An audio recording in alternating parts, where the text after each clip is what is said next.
Are you a professional woman who wants to create passive income streams and financial freedom through real estate investing? Join us here on Real Estate Investor Goddesses, hosted by Monick Halm. Listen to women who are rocking it in real estate investments as they share their stories of success, failures, and best advice in real estate investing. Start creating real wealth through real estate. Tune in today. Here's your host, real estate investor, syndicator, and developer, Monick Halm. Welcome to Real Estate Investor Goddesses podcast. I am your host, Monick Halm. On this show, I interview amazing, badass women, real estate investors, women that are crushing it in the real estate investing space. And I am super excited to have with me today, Dina Buchanan. She's a director of investor relations at the PCRP Group, the all-woman-owned firm that provides direct access to tax-advantaged passive income commercial real estate as opportunities. So she's a syndicator. She's been investing in both residential and commercial properties in the U.S. and internationally for over 19 years, and has acquired or been responsible for overseeing approximately $200 million of assets under management. She's also been an incredible trainer, led, inspired tens of thousands of people in real estate investing and personal development over the last 15 years. And she was named Speaker of the Year by the Whitney Education Group, the only woman at the table.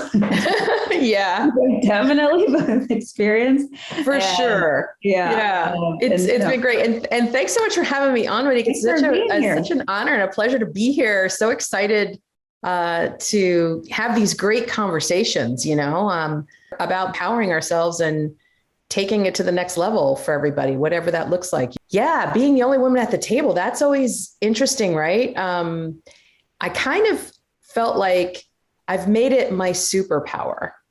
A lot of people will look at it, and you can look at it either way, negative or positive. I mean, the situation is what it is. And when we want to invoke change and be an instrument for that change, I think it's about being that powerful, right? And empowering others around you, male and female, to be at their very best and be powerful too. So I think it's really been a blessing because I've learned so much, and I've been able to make changes in my own world and my own business and help me grow. As well as help others along the way as well. Agreed. I feel like being a woman in this business has been a blessing for me as well, because I think that a lot of people who don't look like us are in this game, and so there's like, I feel like a unicorn when I'm in a lot of these rooms, because I was like, right. No, a woman of color. And that's good, because otherwise everyone's it's like, where's Waldo? I'm not Waldo. I stand out, I'm memorable. And that has served me. Yes. And also I think being a woman in general, when you can, you really can own your femininity, is super powerful. I think that's really powerful. And think about Dr. Seuss, why are you trying so hard to fit in when you're meant to stand out? And unicorns stand out. And that's a good thing, especially in real estate. It's a great business. And I've often told many students that no matter who you are, where you come from, what your education level is per se, you can make it happen if you want to in this business. Like there's a lot of different things. There's a lot of opportunity. Doesn't mean you don't have to work hard. We both know, definitely got to put it all in. But really, anybody can do it if they chose to do it and learn what they needed to learn and work hard at it. I think you can make it happen. Absolutely. Well, I want to ask you. I love to start at the beginning. Okay. We know it's not typical for women to get into this game, although I am doing my darndest to change that. Yay! But how did you get started in real estate investing?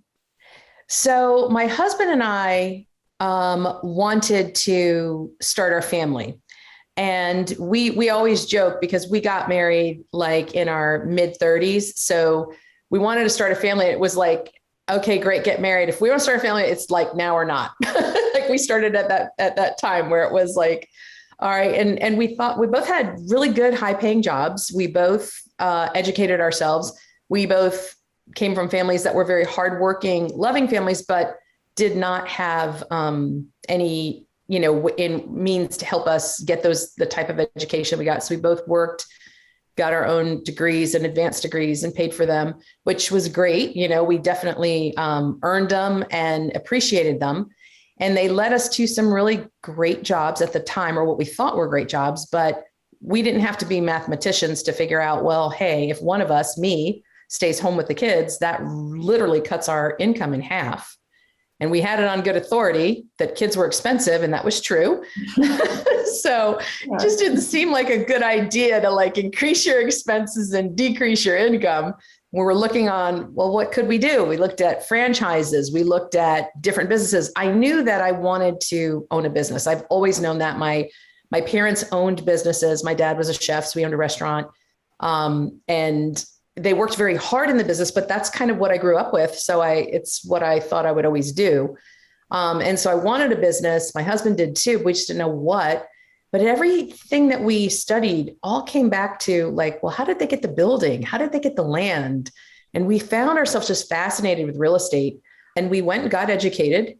We got a coach and a mentor. We paid for those people in our lives and the education. And best decision ever, because it really helped us springboard into our first property. And we did residential real estate, buy, fix and flip, buy, fix and rent for a couple of years. Came across our first opportunity with an apartment building, did that deal. And it was almost like we got bit by the magic of commercial and how powerful commercial could be from a cash flow perspective, because we were really looking for cash flow. Because even if you made, what we realized is you can make a big lump of cash rather quickly when you think about it from a flip. I mean, real estate definitely can do that. Yeah. However, if the money can't make more money, then you're right. It's gonna run out at some point. So your money making money. Yeah, exactly. You get it. And we really love that about commercial. And that's kind of what got us going into the commercial realm and doing a land development deal, doing another apartment community, up into the point where my business partner and I, Lori Santorelli, created PCRP Group, because we started doing individually, her and her husband and myself and my husband, Eric, started doing and investing in syndications. And we thought, well, hey, there were things that we wanted to see in these syndications that we weren't seeing. And we started to do our own. And we thought, well, what if we did this as a business and offered this type of investment to other people that want the same opportunities that we do. And a lot of that had to do with how are you analyzing your deals and how are you incorporating for climate change and climate resilient markets, and how does that affect the numbers and the investment? So we started to do that, and that's how that business was birthed. But it all really started with residential. Awesome. I want to hear a little bit more about these climate resilient markets. So, I often talk about, and I definitely teach, what the top 3 rules of real estate: 1, location; 2, location; 3, location. Right. Exactly. It's incredibly important. You're the first person I've heard speak so much about or put that to the forefront, the climate. Mm-hmm. So how do you tell me about that? What does that mean to you, to a climate resilient market, and what are you looking for? So whenever we're looking, it's no secret that we are experiencing a lot of climate change. And it's probably the great debate of our time as to what causes it. And we're really not here to talk about that. But the fact is, it's fact.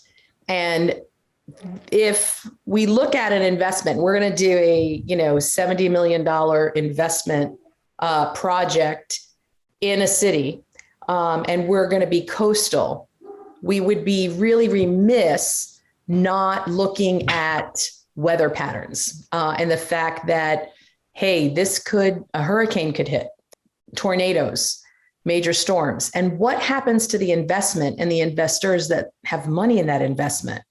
And this really hit home. My business partner, Mike Warren, Lori's husband, did a lot of studying and working with companies with ESG, environmental social governance, and just looking at, hey, what are the effects on these investments? And there were a lot of companies, we were shocked, that weren't putting that into the equation. So along with the normal analysis that we would do on a project, we also overlay, hey, is this a climate resilient market? In other words, we can't predict the weather. We can't say that, if you have a property in Orlando, Florida, let's say, as opposed to Daytona Beach, Florida, that Orlando's never going to get hurricane. Well, it might, and it has. I live there. But it's not going to be the same as if you're on the coast.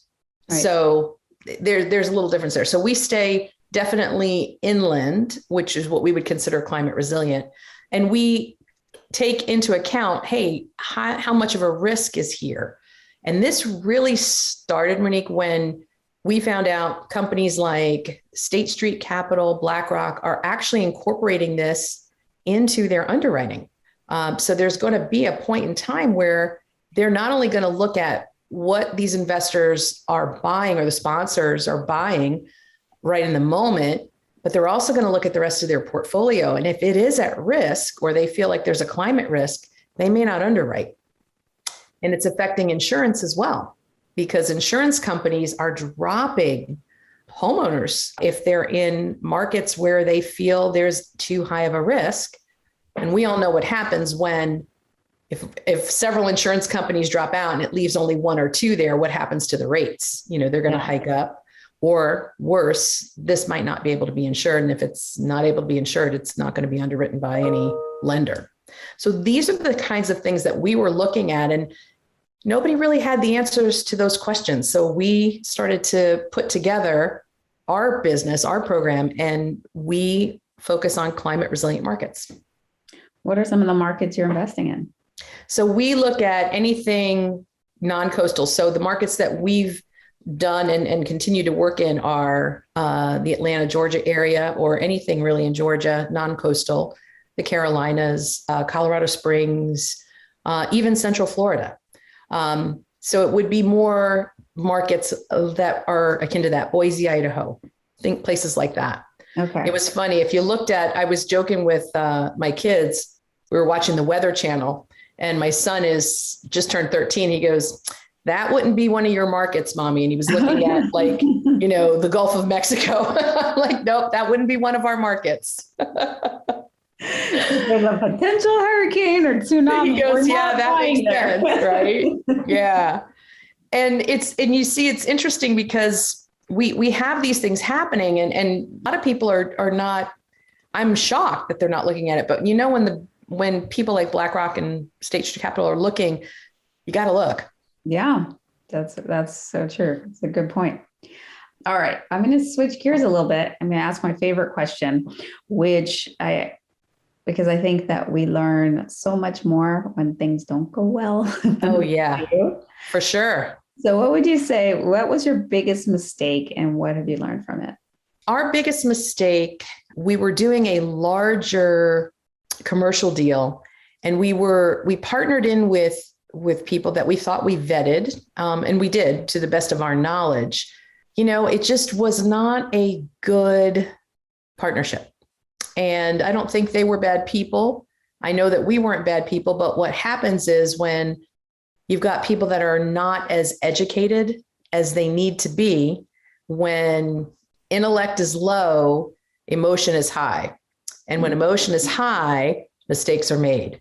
And so that's one big lesson that I learned was make sure you vet your potential business partners, anybody that you're really going into business with. It's got to be a right fit. Yeah. And sometimes it doesn't mean they're a bad person, or it doesn't mean that their investment is even bad. It just means it may not be the investment for you to be involved in. So that's probably one of the biggest lessons I've learned from that, because it was a project where my husband and I had to end up taking it over, and we were very ignorant ourselves. So nothing like learning baptism by fire, right? And that was, I do not recommend it.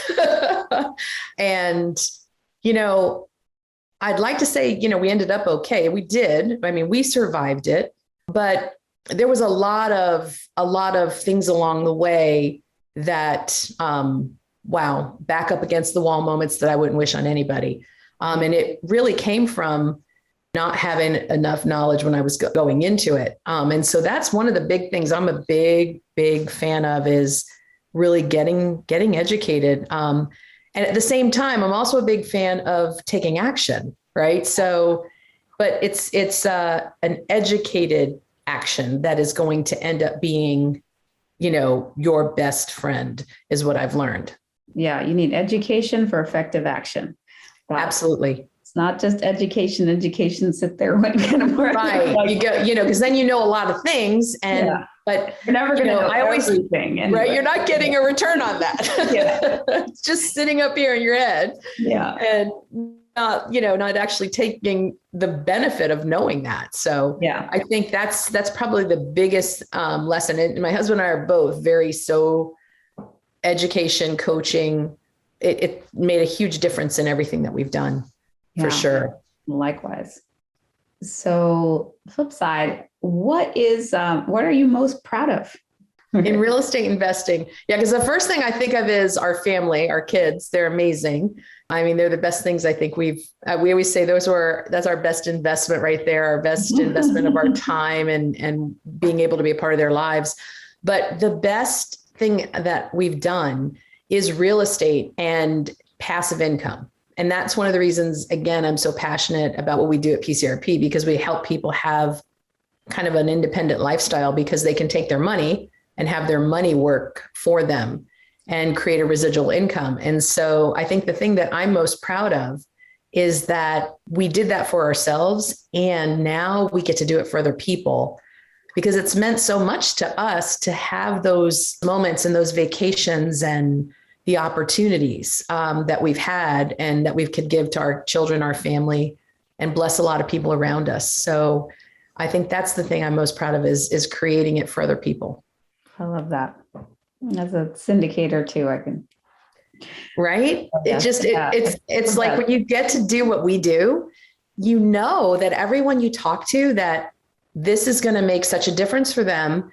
And when you think about the pandemic people went through during that time, I always said to my students, I've said to my children too, I said, you know, we were all in the same storm, but we all didn't have the same vessel in that storm, right? Some people were in a kayak, some people were on a luxury liner, right? And some people were holding onto a board, and passive income really can make a difference. And because who could have predicted that? And passive income really made a huge difference for our family during that time and other people.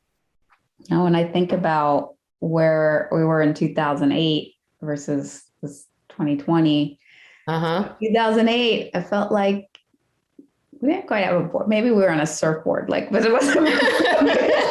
She's like, we had a little bit better board. It was a designer board.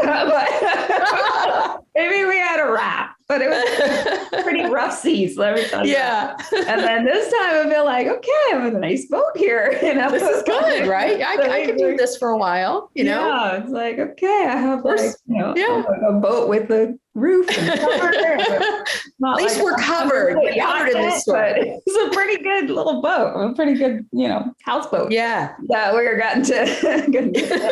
So, yeah, it definitely makes a difference having for sure. In the past, is that I love that metaphor. And to what do you attribute your success? I've been really blessed with a gift to align with really good people and seek out the people that have made a very good impact in my life and have helped guide me in directions. Because, and I don't know, some people might relate to this, when you come from a family that all they know how to do is work for money, it's very interesting, their views on when you tell them you're doing this business and you're creating income passively for people. And it just doesn't connect in their brainwaves because they're so used to working for money. And when you start looking at things like retirement and you start looking at, well, what's happening to the value of our money, and how long is that money going to last in retirement if it doesn't duplicate itself in a faster method. You start to get very educated financially. So I think that too is a big attribute. I attribute a lot of that to my success, is learning how money works, and really studying that. Not because of, I mean, money is great, especially when you first start making a lot of money. It's wonderful and it's a necessary tool. But you realize really quickly that in and of itself, it's a tool. That's it. It's not going to make you this or that, or happy or whatever. You do that for you. You guide that ship, right? But these are tools that can help us align with our principles and do what we want to do and own our time. That's really why we do it. But understanding it and what's happening allows us to make better investments. And I think that's, getting a good financial education is big. So huge. I love that. Yep. You're actually the first person to give that answer. But I think it's so crucial. Yeah. And most of us are taught. I recently did a TEDx talk on how to create crisis-proof finances. And the issue, I think, is that most people are taught, you just, like you said, you trade your time for money, you get a job, and that's all they know. That's right. Like as Warren Buffett says, if you don't learn how to make money while you sleep, you're going to work till you die. Exactly. And it's like, but we're not, most people are not taught that, like how wealth works, how to build it, how to create, how to get your money working for you so that you don't have to work for your money. And you can have that nice big boat. Exactly right. She's like, I'm so on the boat. This is awesome. I love that metaphor. The Mediterranean cruise, and while you're on the boat, that's a good one. But yeah, I think that's something that, I had somebody ask me one time, so do you not want your kids to do traditional education? Are you not going to want them to go to college? And I said, I don't mind if they go to college or don't go to college. I think it's a good idea. I mean, education is good. However, I don't think college alone is necessarily going to be a path that gets them completely where they want to be. They may have a desire to, be a musician, or maybe my daughter loves, always has loved dolphins and marine life. And we didn't know if she's going to be a marine biologist or if she just wants to go swim with the dolphins, right? But if she understands how money works, she can make whatever that career is that she wants to have work for her and do what she loves, and not necessarily have to do it for the particular paycheck that she's going to get. Or same thing with my son. Right now, he's into sports. For him, if you ask him, he's going to be a football player, and that's it, because that's his game and he loves it. And it's wonderful. And if that's what he wants to do, then he can do that and not have to depend on, although NFL, I'm sure they get big checks, but NFL stands for not for long. Anyway, at least on the football side. So. I know. I told him, I said, NFL stands for not for long. I know too many professional football players that have gotten hurt, and it's like you've got a short career span, but you can do that and have some passive income and live life the way you want to live. So I think all education is good. Yeah.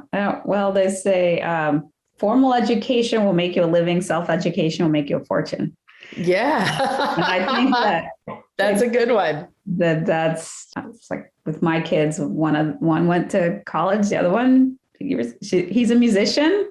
Yep. He got internship. He's a producer. He won a Grammy. So he didn't. That's amazing. He didn't go to college, but for him, he learned. He started working with the best in the business, and that's works.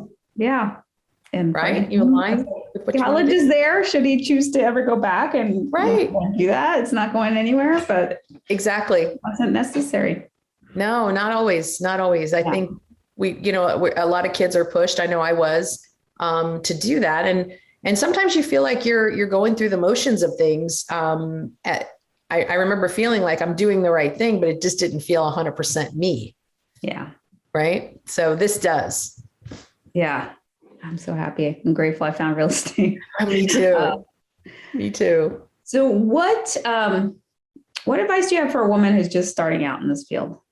I would definitely connect with other like-minded women. That's probably the biggest thing that I've noticed is the women that I spend time with, the women that I'm connected to, we all have very similar mindsets. We're at different places sometimes in the path of life and in the path of business. But I find that when we have an environment that is going in the direction that we want to go in, it's almost like getting caught up in a tide or a current going that way. And it can really put some momentum under you. So align with the right people, and distance yourself respectfully from people that are not serving that higher purpose that you want to achieve. Because there are a lot of naysayers, and there's all kinds of euphemisms and stories and comments we can say about that. But I've always tended to find the biggest treasure chest is my community. I had a coach tell me environment is stronger than willpower. And so whatever environment you insert yourself in, that's going to determine where you go, because the people around you have that much, like it or not, they have that much of an influence around what you do. So you'll either cave to the community or you'll, exit the community, right? Either way. But if you're around people that are doing things like that you want to do, it's such a boost, and it really helps you focus and get committed to your path. And you'll have a lot of cheerleaders on the way, which is always good. Yeah, I love that. Environment is better than willpower. Yeah, that's why I created the Real Estate Investor Goddesses community. It's like have this community of like-minded women that are badass. Yep. They're doing things and exactly. And yeah, that's what my goddesses say. That's what makes the biggest difference, is just being around super supportive, amazing women. And somebody in the group probably will have hit up on the same block that maybe as you start, because you'll hit things on your path. But I've always told people that, especially women, whatever path we choose, there's really no such thing as the path of least resistance, right? There's always going to be obstacles no matter which path we choose. And if I'm on a path that I want to be on, I find I'm happier. I'm going to have to deal with that obstacle no matter what path I'm on. I'd rather be on the path I want to be on. Yeah. Because I'll probably deal with it, hopefully with a little more grace, and movement through it, because my desire to get to the other side is there, versus being on a path you don't want to be on and having it can feel so much heavier. So always follow your heart and choose what you want to do and what aligns with you. I'm a big one about alignment and alignment of energy and putting yourself in the place where you can actually feel that this is where you're supposed to be. Have you ever done that when you've been with a group of your people? I call them our tribe, our people. It's a vibration. The energy is you can't explain it unless you're in magical. It, right? You're like, it's magical. And it is that magic that moves us. It really is. Love that. 2 more quick questions before we get to our famed end of show trinity. Okay. What do you wish you'd known at the beginning that you now know? I wish I wouldn't have. I definitely allowed too much fear to get in my way sometimes. I was definitely a go-getter, but sometimes I would get into that analysis by paralysis, right? Type thing, or paralysis by analysis. My husband was definitely that person. But if I could go back in time and do it different, the only thing I would do different is get in sooner and buy more. Yeah. That's it. Right there. Simple. Yeah, totally. And now is a good time, because I remember 2008, and 2008 for my husband and I was definitely a better experience than maybe if we had been working in corporate, what we would have had. We had our properties had lost value, as everybody's had, but we still had passive income, and that made a difference for us at that time.